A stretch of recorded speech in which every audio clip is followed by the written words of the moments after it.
So, hi, welcome to Growing Podcast. I'm Shane. I'm Glory. And we're here with Mattstagraham. And Hello. And we're going to have some questions to say about his upcoming album, Yellow Paint. So, congrats on that, by the way. How do you feel about the response to the announcement so far? It's unreal. Like, it's one of those, like, it still doesn't feel real things, you know? Mm-hmm. Like, I mean, right from posting caffeine, like, people just, like, latching onto that. Like, it's all just been a fun ride. Yeah, dude, I have no words. it's been fucking insane to watch. Like, I know you posted the first teaser of Caffeine, and the entire trajectory of the rollout changed from that point forward. Oh yeah, that's an understatement. Yeah, that's an understatement. I mean, I'm curious, like, how that moment and everything that's happened since then changed your thought process and headspace going into the album rollout. Oh man, that's a great question. Thank you. Because you know, like, so Yellow Paint this record is actually the last record in my cycle with I Surrender Records. Mm-hmm. And, like, you know, I'm getting a little older, so, like, it was kind of a thing of, like, okay, you know, like, I have this one, like, last record with them. Like, I'm gonna see it through. I'm gonna see what happens, you know, and if nothing happens, then good run, right? Like, we tried this. Like, I'm grateful to just have had the experience. And if something does happen, you know, I mean, like, maybe I get a career out of this. Yeah. And, you know, I kind of went in with this kind of, I don't want to say defeatist attitude, but, like, kind of like already a little resigned to, like, what may or may not come. And, like, literally from posting the first reel for Caffeine, we ended up getting an awesome manager. We ended up getting, like, a sick booking agent. And, like, it like you said, like posting those videos literally changed the trajectory of this record cycle. Yeah. You know? Well, I mean, it's good to hear. Like, I mean, obviously it sucks that you kind of went in with a pessimistic mindset in a sense, but it's great to see all the success, and now you've breathed new life into the thing. Now you kind of got to take a swing at it. Descendants and Buzzcocks tour, you're not turning that down, you know? No.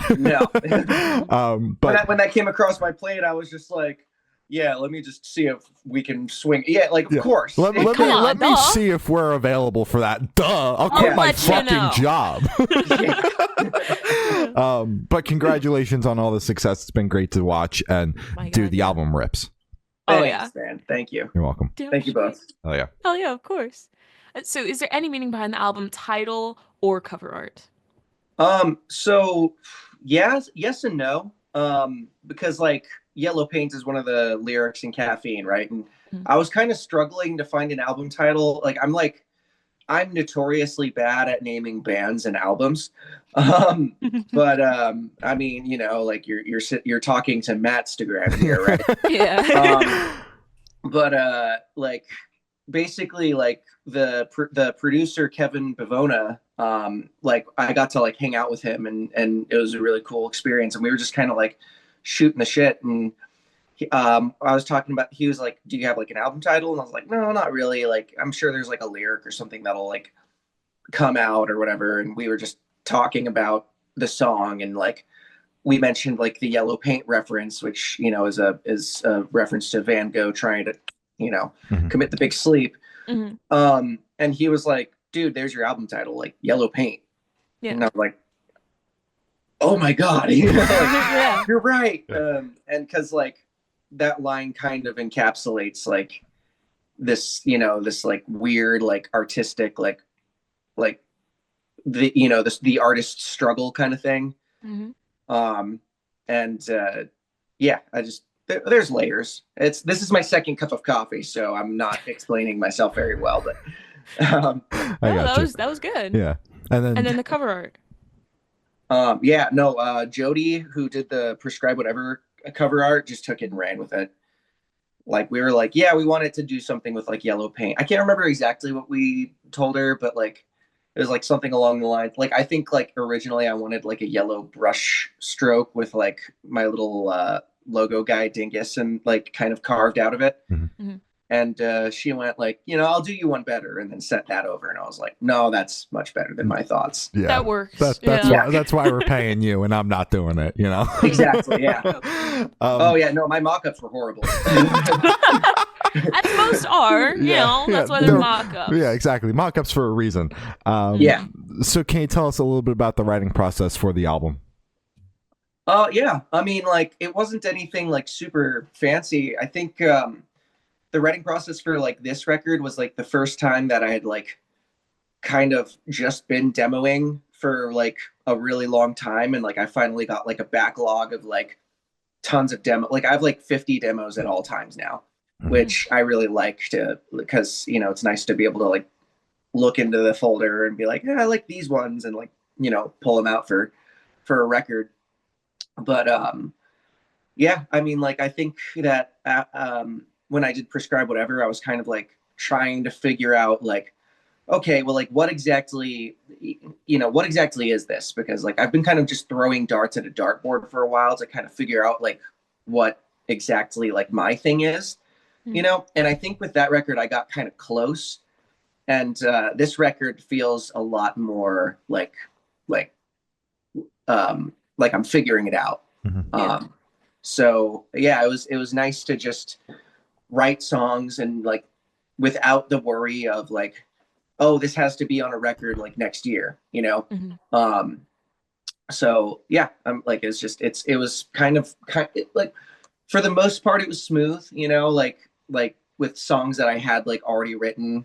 I'd gotten a couple of prompts from like Rob from the label, it'd be like, hey, like, what if you tried doing something like this? And I would be like, what, like this? And yeah, so real laid back process. Just writing to write basically, and an album came out of it.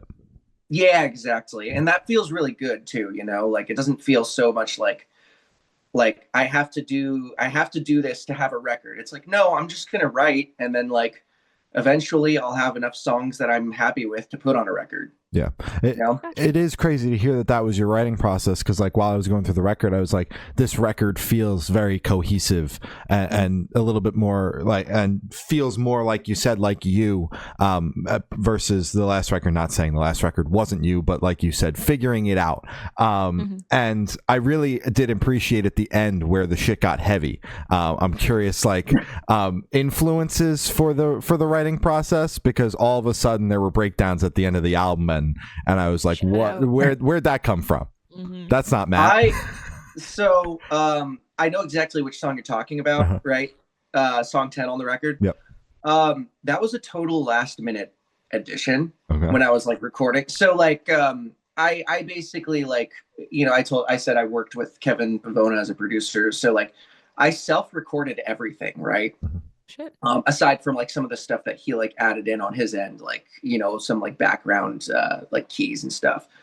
But like as I was tracking that part, like originally I had it like kind of like it was like an octave up, and I was just like, this ain't really like hitting me the way that I want it. And I was like, why don't I just drop tune it and just send it, So like it's funny because like I didn't really like go with like clear influences in mind. Like I wasn't like, this album needs to be heavier, I just kind of like, I allowed myself kind of the space to make decisions that would like benefit the songs without like worrying too much of like, oh, what's this going to sound like next to this song? What's it going to sound like next to this song? It's like, no, like as long as it's still my voice and I'm still having fun with it, like I can make whatever, I can make whatever snap decision I want.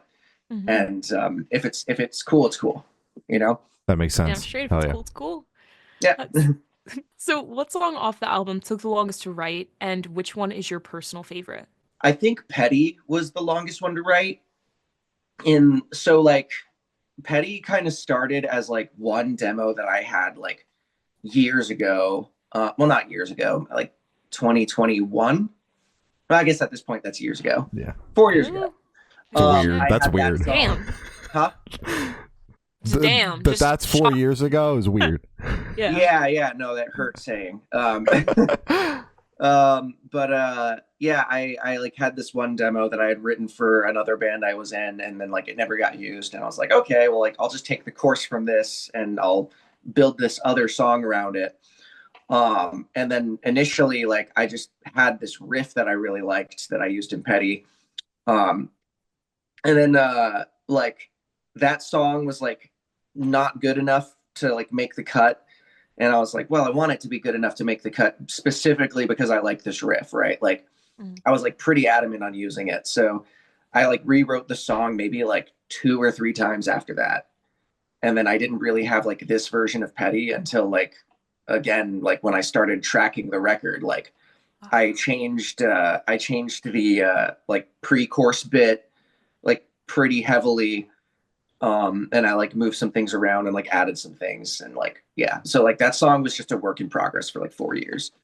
Damn. Damn. And personal favorite? Oh, that's tough to say. It's like picking it like a favorite of your kids, you know? Yeah. Like you don't want the other kids to hear, but like you have one, you know? Yeah. Exactly. You just don't say it. As of like this moment in time, can I give you 2 answers? Sure.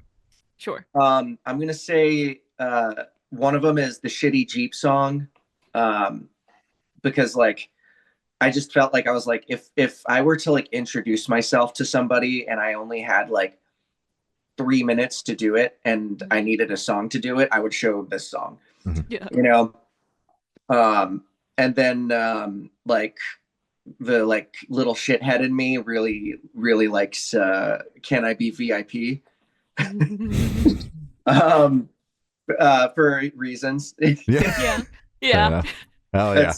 Yeah. Well, I mean, it's just you know, I'm a little shit sometimes, and you know, I don't like being a vindictive person. Like, I don't. That's not me. But like every now and then, like just a good fu just feels good. Exactly. You just got to get out of your system. Yeah. Exactly. Hell yeah. So how'd the track list for the album come about? Did you write the opening be the opener, close be a closer, shuffle around, see what fits? What was that process like? So I always knew that Caffeine was going to open the record because it was just it was just such like an intro, like you know, like it's like such like a slap in the face, like this is who I am, like Yeah. like so I always knew Caffeine was going to be the intro, and I always knew that Good Enough was going to be the closing track. Gotcha. The rest of it, I had ideas, but I was mostly open to suggestion.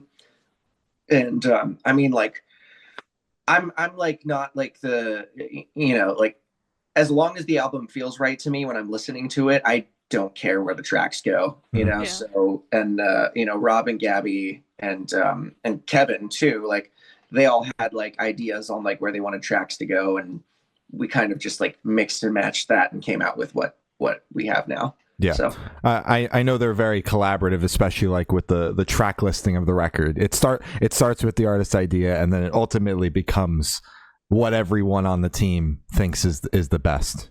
Yeah. Well, I mean, they get really involved too, which I love, you know, like I'm very open to suggestion on like almost everything. Yeah. You know, like I'm not the artist who's like, I have a vision and it needs to be this specific thing. And it's like, no, like I want this to be the best thing it possibly can be. And like, I'm not the only voice in the room, you know? Yeah. You have a team for a reason. Yeah, exactly. Yeah. Makes sense. Damn straight. And would you be able to tell us where your headspace is at while you're creating the record? Where wasn't it at? That's a great question. Yeah.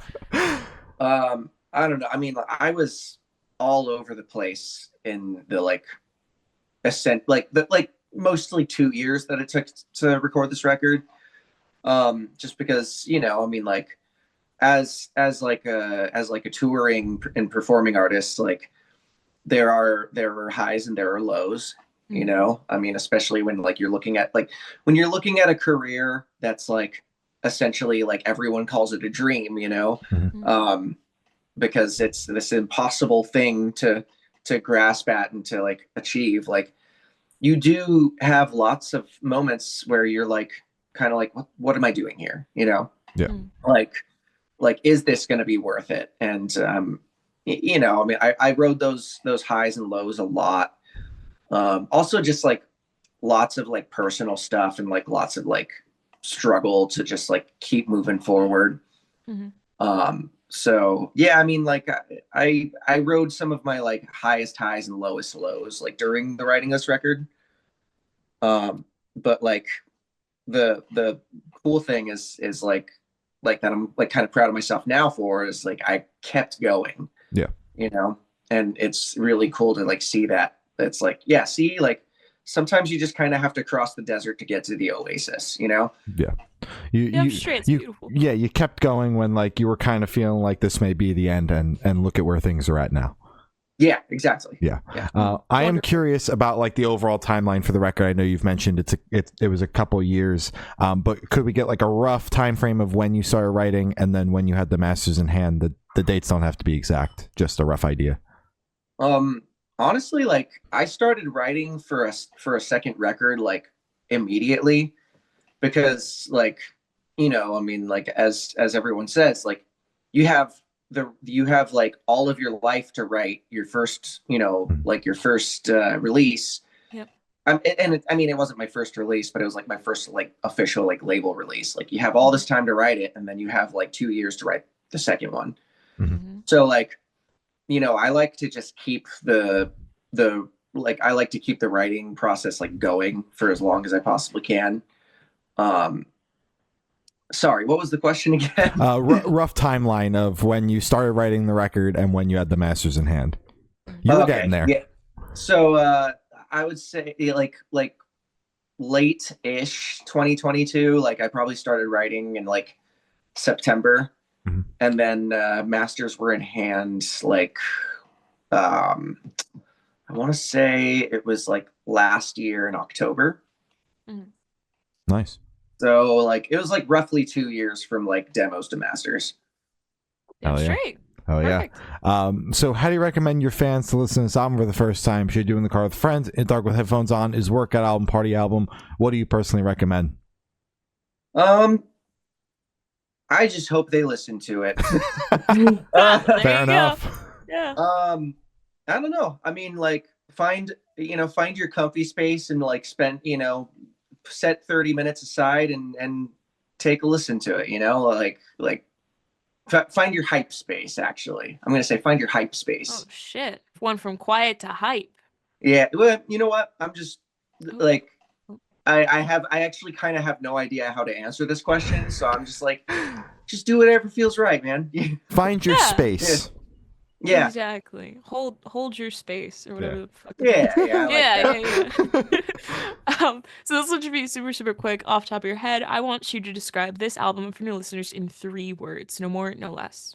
Stupid, and dumb. No. I was gonna say I'm gonna decline that one. We could try again. I know. I feel like I've made that joke on this podcast before.